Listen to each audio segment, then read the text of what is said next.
আসসালামু আলাইকুম। আজকে আমি রসগোল্লা বানিয়ে দেখাবো। এই জন্য একটা পাত্রে আমি দুধ নিয়ে দিয়ে দিলাম 2 টেবিল চামচ গুঁড়া দুধ। আজকে আমি 2 লিটার দুধের ছানা করে নিব। এখন আমি ছানা কেটে নিব। সমপরিমাণ পানি আর ভিনেগার দিয়ে আমি ছানাটা কাটবো।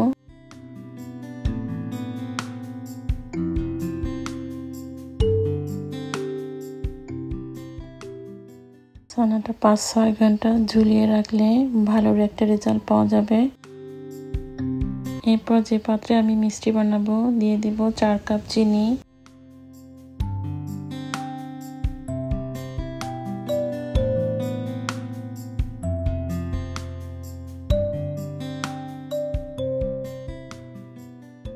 আর দিয়ে দেব 3 কাপ আরো হাফ কাপ পানি। চিনি শিরার উপরে মিষ্টিটা কিরকম হবে ডিপেন্ড করে, গোল হওয়াটাও ডিপেন্ড করে অনেকটা।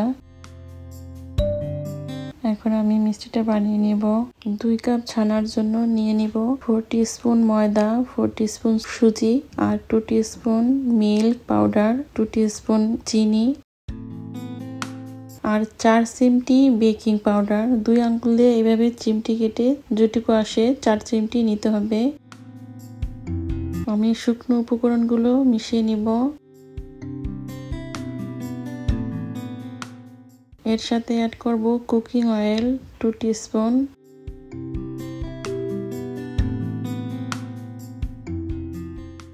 শুকনো উপকরণের সাথে এগুলো আমি মিশিয়ে নিব। অয়েলটা মিশানো হয়ে গেলে এখন ছানাটা মধ্যে নিব। জোরে জোরে প্রেস করা যাবে না।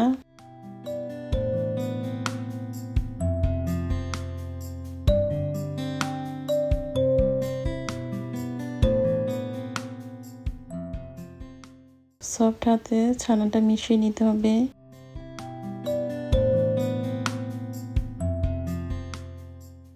আমার ছানাটা মিশানো হয়ে গেছে।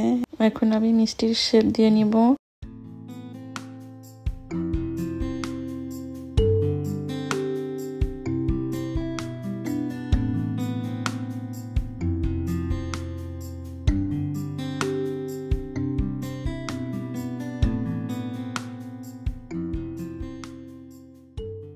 আমার সবগুলো মিষ্টি বানানো হয়ে গেছে।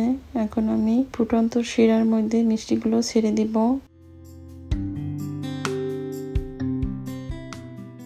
শুরু থেকে শেষ পর্যন্ত ফুল আঁচে থাকবে। ফুল আঁচে মিষ্টিটা বানাতে হবে। শিরাটা ঘন থাকবে কিন্তু স্টিকি হওয়া যাবে না। কোনো এক তার বা 2 তারের শিরা হবে না। যখন দেখবেন যে শিরাটা ঘন হয়ে গেছে তখন ওই মুহূর্তে 1 কাপ পানি দিয়ে দিতে পারেন, গরম পানি।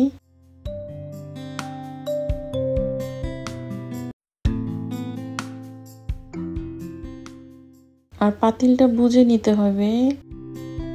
ভালোভাবে যদি বলতে যাই, রাইস কুকারের পাতিল যেরকম থাকে ওই রকম পাতিল নিতে হবে। দেখুন আমার মিষ্টিগুলো ডাবল হয়ে গেছে। আপনারা বুঝে নেবেন যে প্রতিটা মিষ্টি জ্বালানোর পর ডাবল হয়ে যায়, কতটুকু সাইজের পাতিল দরকার। আমার মিষ্টিটা হইতে 20 মিনিট সময় লেগেছে। আমার মিষ্টি হয়ে গেছে। ঠান্ডা হওয়ার পর চলে আসলাম। ফিরে আসবো আবার নতুন কোনো রেসিপি নিয়ে ইনশাল্লাহ। আজকে এ পর্যন্তই।